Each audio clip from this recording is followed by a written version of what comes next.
O homem mais rico da Babilônia. Capítulo 2. Título: O homem mais rico da Babilônia. Era uma vez, na antiga Babilônia, um homem muito rico chamado Arcade, conhecido em toda parte devido a uma imensa riqueza.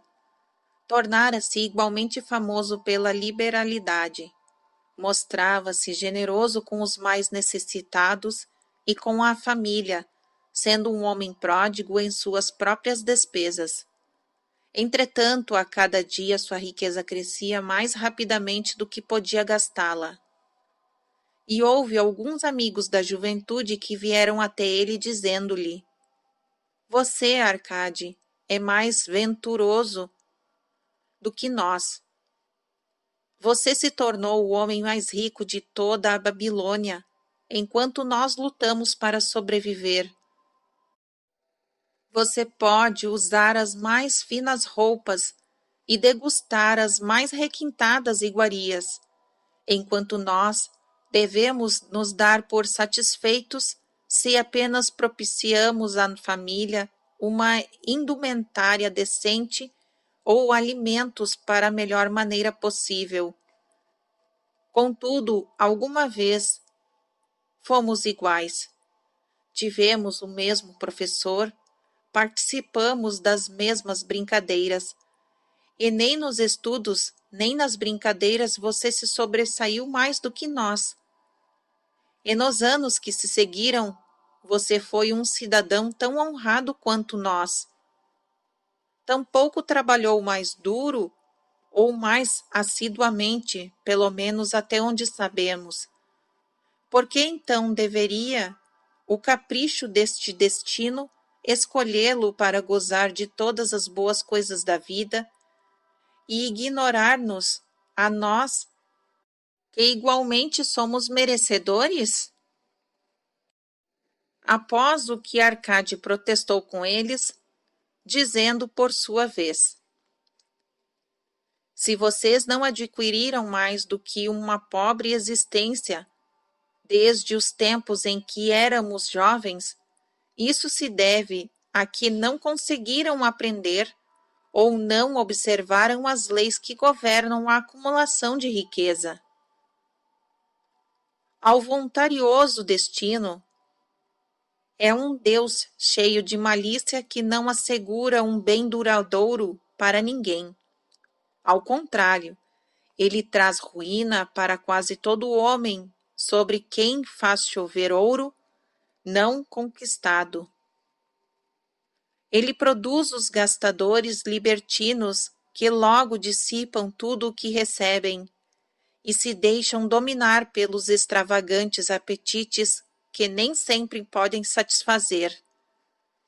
Outros ainda, a quem esses caprichosos deuses favorecem, tornam-se avarentos e entesouram sua riqueza, temendo despender o que têm por saberem que não são capazes de repô-lo.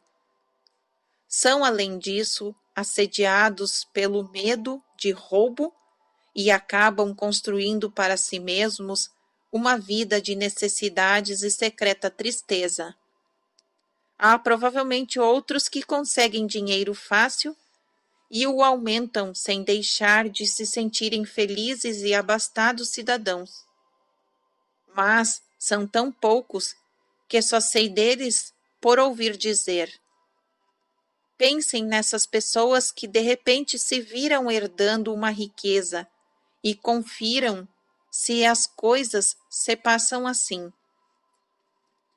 Os amigos admitiram que, a respeito dos conhecidos que tinham herdado uma fortuna, aquelas palavras eram realmente verdadeiras e suplicaram-lhe que explicasse a eles como tinha conseguido juntar tantos bens.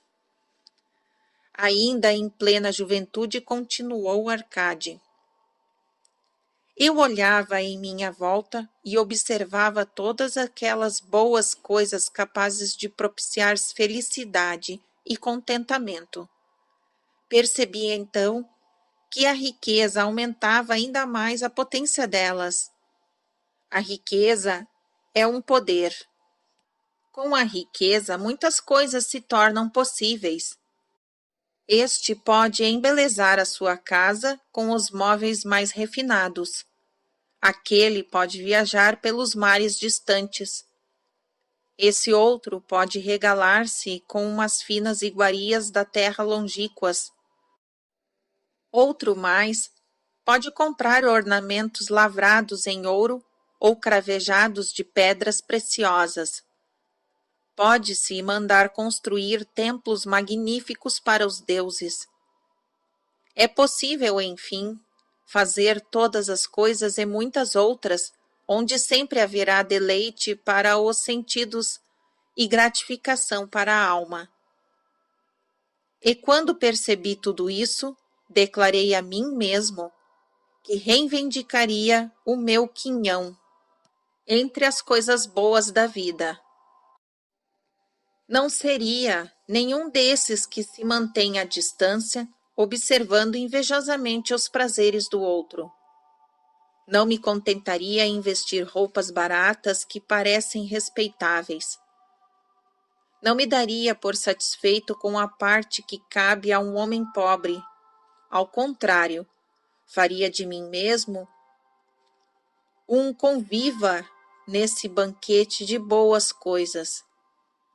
Sendo, como sabem, filho de um homem humilde comerciante, membro de uma grande família sem qualquer expectativa de herança, e não me achando dotado, como me disseram vocês com tanta franqueza, os poderes superiores ou talentos especiais, decidi que realmente quisesse conseguir tudo o que desejava, precisaria basicamente de tempo e estudo. Todos os homens têm tempo em abundância. Cada um de vocês vem deixando escapar tempo suficiente para tornar-se rico.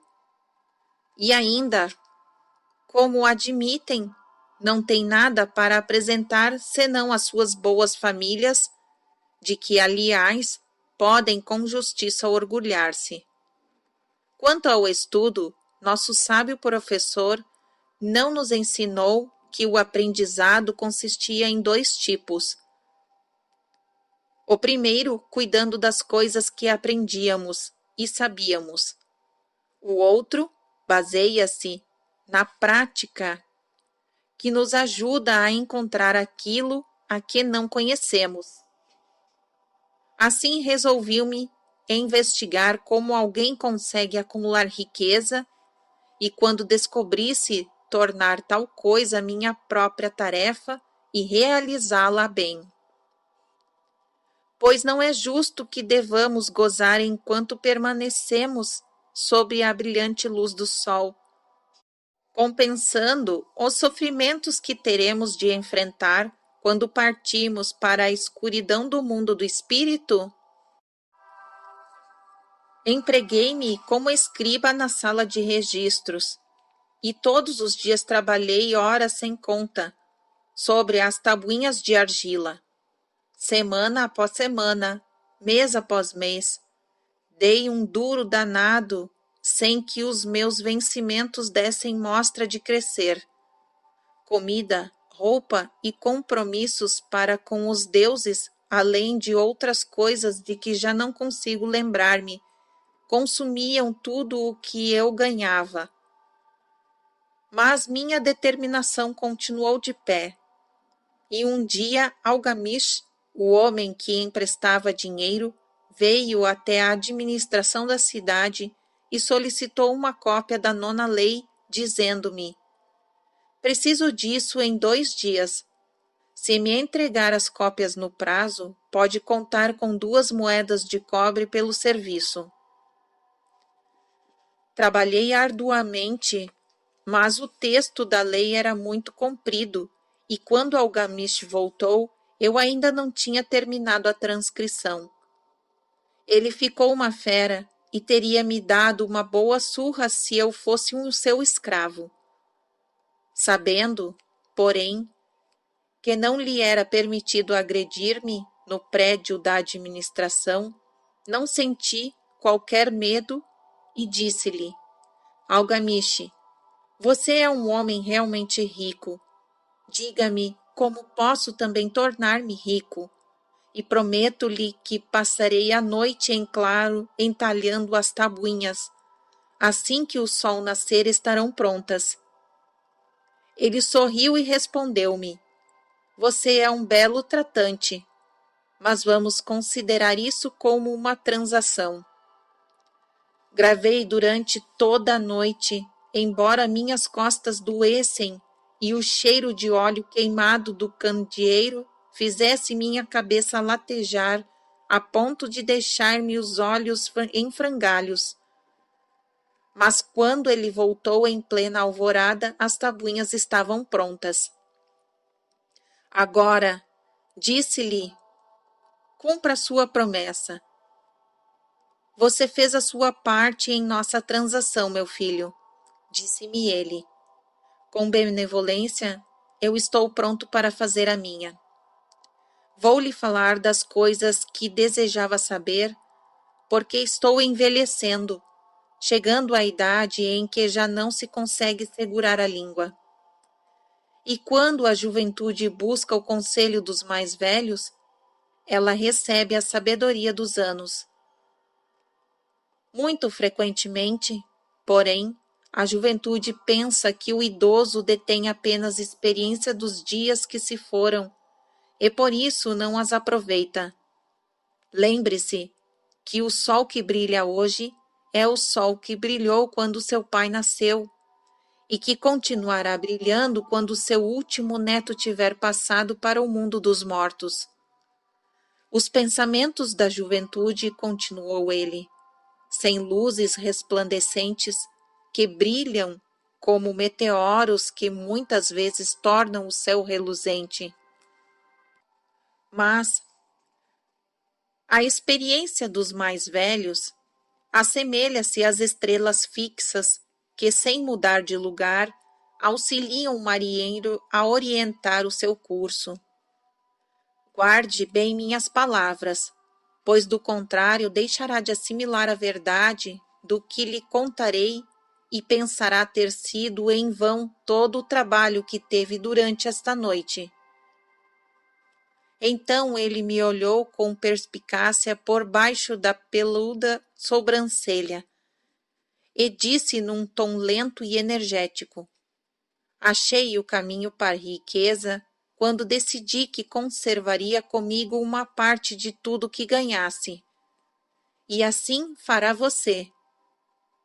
E continuou me olhando com uma insistência que parecia ir fundo na minha alma, mas não disse mais nada. É tudo? Perguntei.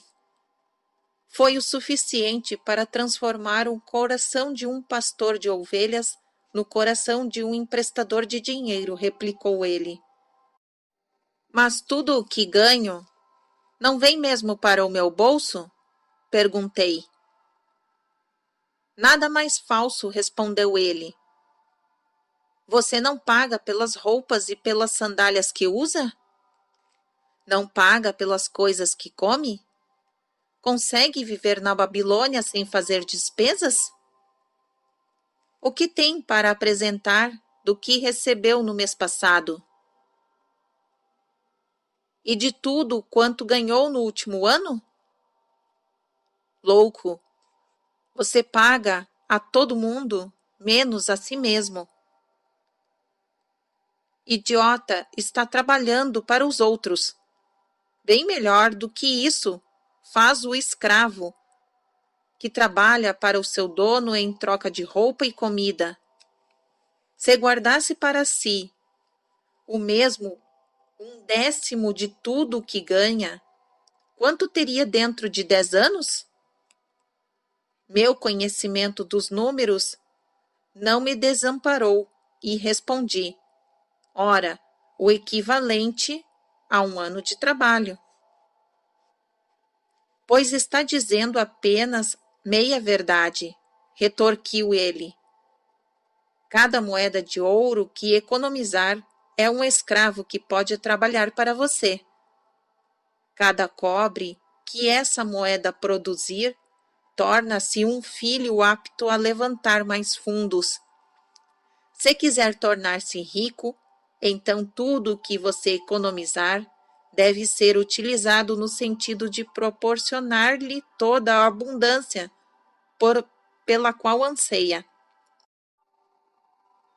Você pensa que o estou lubridiando por sua longa noite de trabalho, continuou ele. Mas em minhas palavras há uma fortuna. Se for suficientemente inteligente para perceber a verdade que acabo de pôr em suas mãos, uma parte de tudo o que ganha pertence exclusivamente a você. No mínimo, 1/10, mesmo nas ocasiões em que tiver recebido pouco dinheiro. Pode ser mais de acordo com o que produzir. Pague a si mesmo primeiro. Não compre ao fazedor de roupas ou ao fazedor de sandálias mais do que possa pagar com o restante, devendo ainda separar o bastante para alimentar-se, ajudar o próximo e pôr em dia suas obrigações com os deuses. A riqueza, como uma árvore, cresce a partir de uma simples semente. A primeira moeda de cobre que economizar será a semente a partir da qual a sua árvore da riqueza crescerá. Quanto mais cedo plantá-la, mais cedo a árvore crescerá. E quanto mais fielmente alimentar e regar essa árvore, com as economias constantes, logo chegará o dia em que poderá abrigar-se em pleno contentamento embaixo de sua sombra. Tendo dito isto, pegou suas tabuinhas e foi embora. Pensei muito a respeito do que ele me dissera, e suas palavras me pareceram razoáveis. Assim decidi fazer uma experiência. Sempre que recebia um pagamento, tirava e guardava uma em cada 10 moedas de cobre. E estranho como possa parecer, não fiquei mais desprovido de fundos do que antes. Percebi uma pequena diferença quando comecei a me arranjar sem isso, mas frequentemente me via tentado, à medida que a minha reserva crescia, a utilizá-la para adquirir as boas coisas que os mercadores ofereciam, objetos trazidos por camelos e navios da terra dos fenícios. Prudentemente, porém, consegui refrear o impulso. 12 meses tinham se passado quando Algamiche voltou a me procurar, dizendo-me: E então, meu filho, pagou a si mesmo, não mesmo de 1/10 sobre tudo quanto ganhou no ano passado? Respondi todo orgulhoso: Sem dúvida, mestre, foi exatamente o que fiz.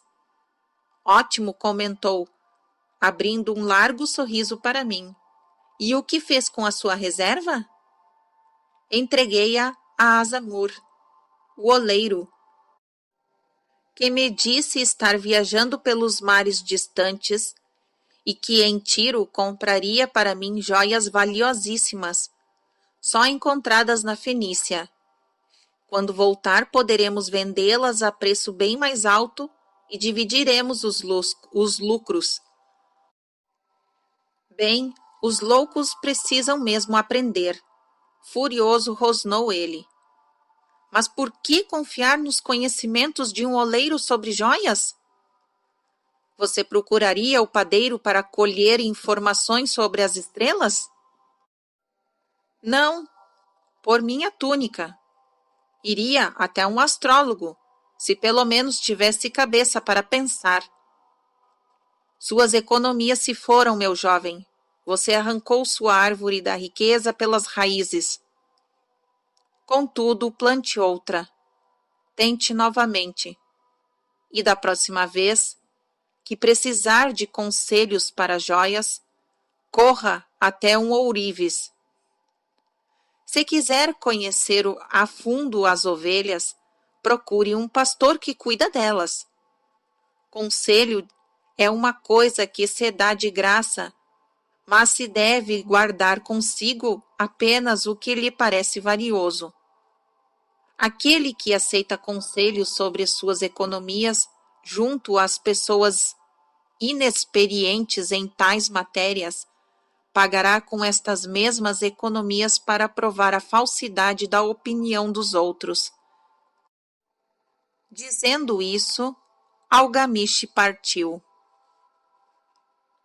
E aconteceu realmente como ele tinha previsto, pois os fenícios são salafrários e venderam a Azamur pedaços de vidro sem valor que pareciam pedras preciosas.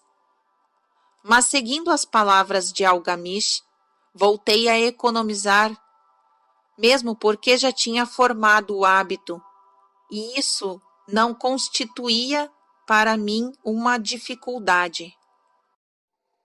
Mais uma vez, 12 meses depois, Algamish apareceu na sala dos escribas e dirigiu-se a mim. Que progressos andou fazendo desde a última vez em que nos vimos?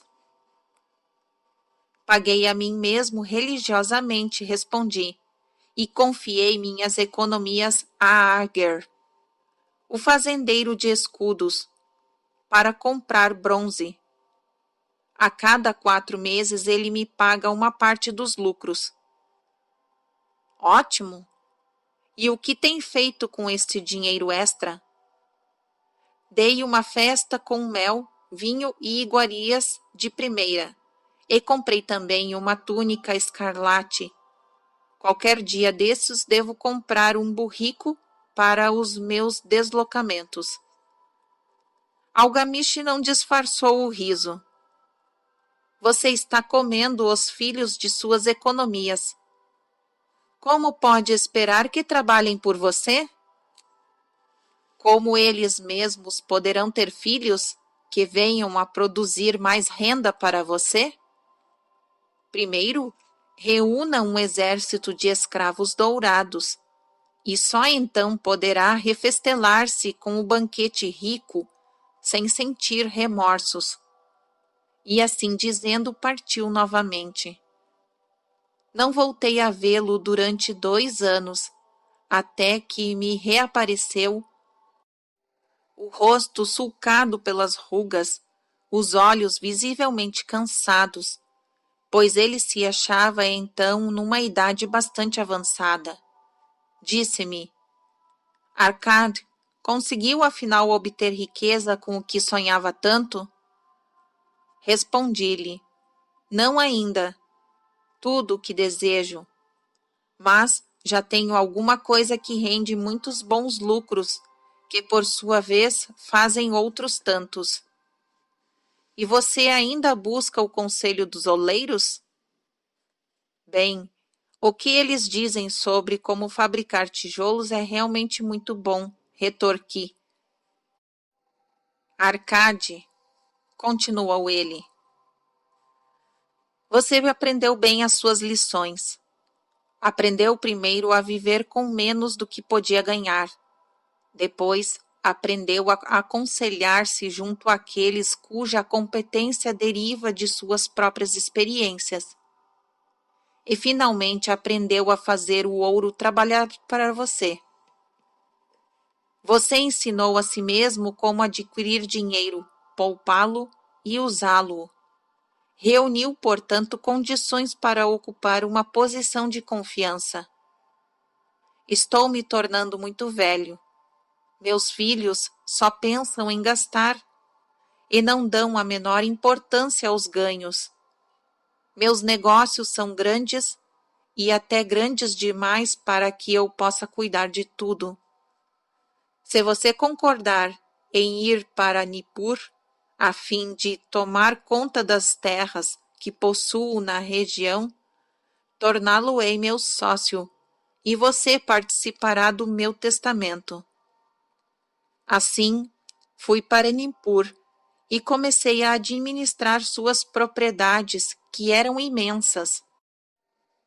e como estivesse cheio de ambição e dominasse as 3 leis que nos ensinam a lidar de maneira exitosa com a riqueza, tive condições de aumentar ainda mais o valor de seus bens. Prosperei muito, e quando o espírito de Algamish partiu para a esfera da escuridão, vi-me como um beneficiário legalmente reconhecido de sua herança. Assim falou Arcade, e quando terminou sua narrativa, um de seus amigos ali reunidos disse: Você inclusive deu a sorte de que Algamish o tivesse nomeado um de seus herdeiros. Minha sorte limita-se ao fato de que desejava prosperar antes de tê-lo encontrado pela primeira vez. Não tive que provar durante 4 anos minha determinação, de propósito, reservando para mim mesmo 1/10 de tudo que auferia? Você chamaria de sortudo o pescador que, tendo passado anos estudando os hábitos dos peixes, por mais uma simples mudança do vento soubesse onde jogar a sua rede? A oportunidade é uma deusa desdenhosa que não se perde tempo com os que não estão preparados. Você teve uma tremenda força de vontade em continuar poupando depois de ter perdido as economias do primeiro ano. Nisso foi extraordinário, disse o outro. Força de vontade? Retorquiu Arcade. Bobagem! Você acredita que as forças de vontade seja capaz de dar a um homem energia suficiente para erguer um peso que o camelo não pode carregar? Ou puxar uma carroça que os próprios bois não conseguem levar adiante? A força de vontade não passa de um propósito inflexível para dar conta de uma tarefa a que você mesmo se obrigou.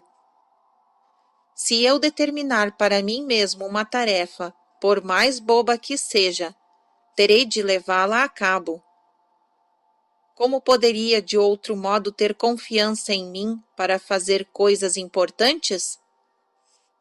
Se eu me dissesse, durante 100 anos, quando eu cruzar a ponte na cidade, apanharei uma pedra no chão e a jogarei dentro do rio, eu o faria. Se no 7º dia passasse por ali sem me lembrar da resolução tomada, não diria, amanhã jogarei 2 pedras em vez de uma. Ao contrário, voltaria e atiraria a primeira pedra no rio.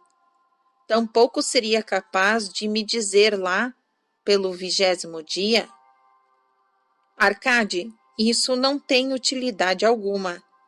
Que proveito tem para você atirar uma pedra no rio todos os dias? Arremesse logo um bom número delas e acabe com isso.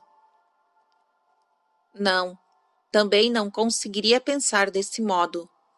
Quando me decido por uma tarefa, vou até o fim. Consequentemente, tomo muito cuidado para não começar tarefas difíceis e impraticáveis, porque tenho meu conforto íntimo em alta conta. Se o que diz é verdadeiro, aparteou um terceiro interlocutor, e parece, como o afirmou, razoável, sendo tão simples, se todos os homens o fizessem, não haveria bastante riqueza para todos. A riqueza cresce onde quer que os homens empreguem sua energia, replicou Arcade. Se um homem rico constrói um novo palácio para si, o ouro despendido vai embora? Não.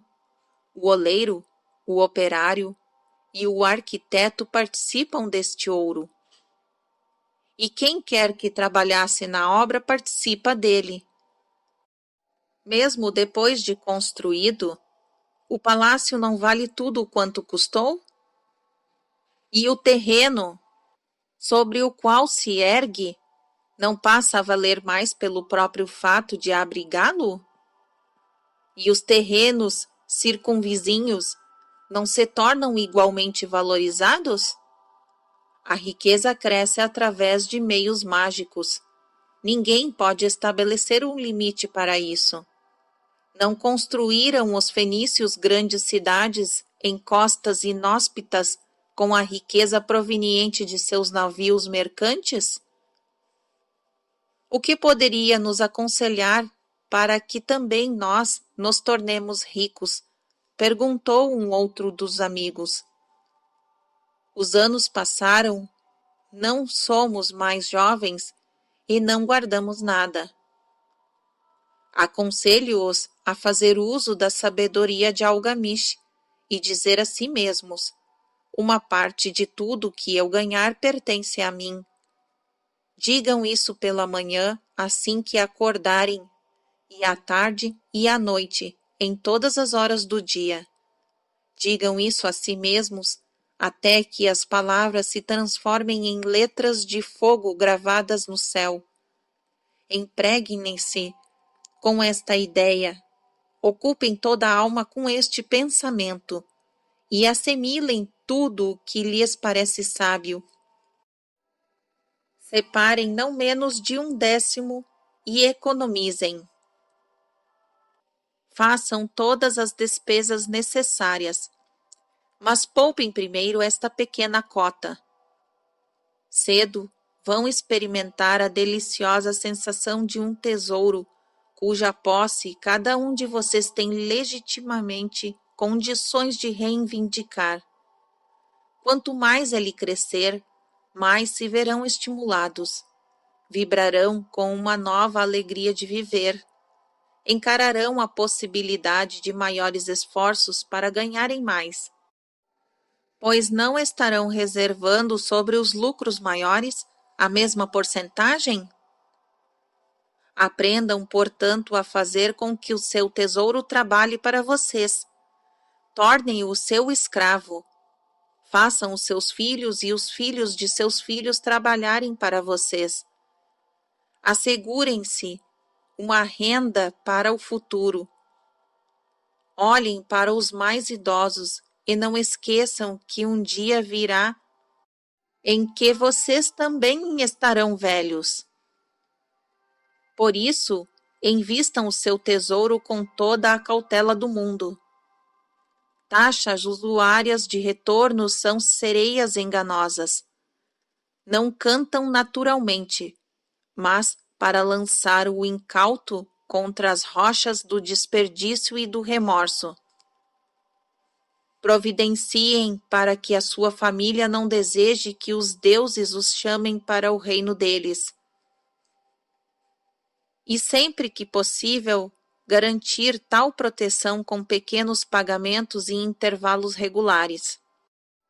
Por isso, o homem previdente não perde tempo esperando que apareça uma grande soma a fim de utilizá-la em tão prudente propósito. Busquem o conselho dos homens sábios.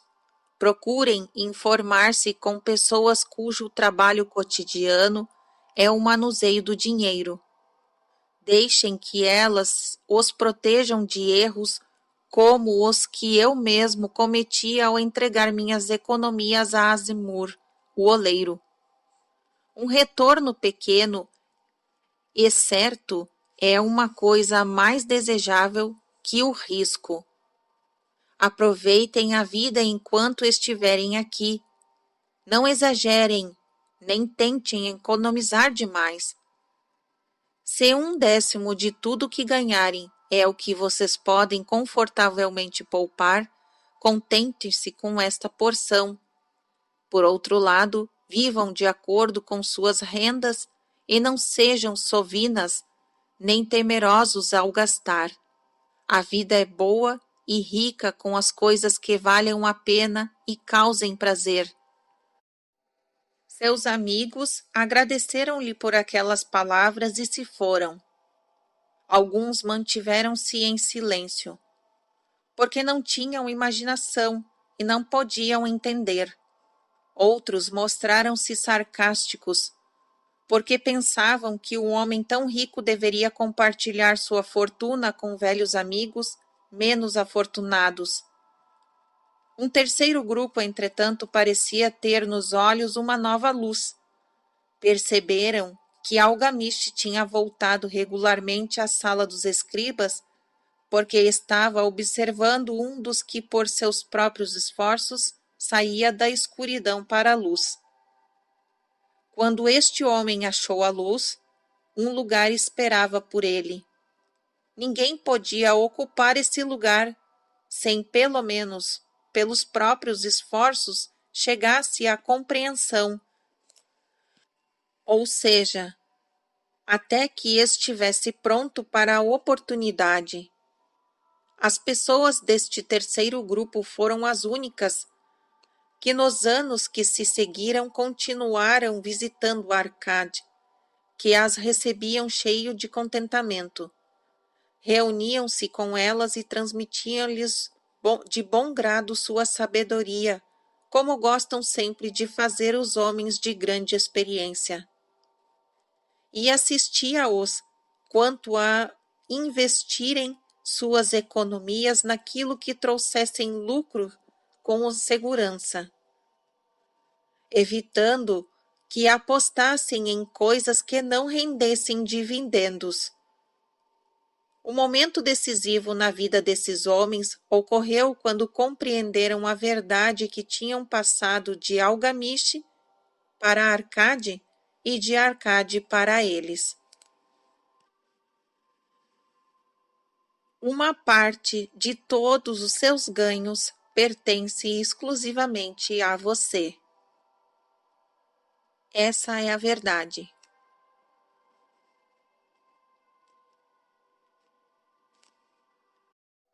Fim do capítulo 2.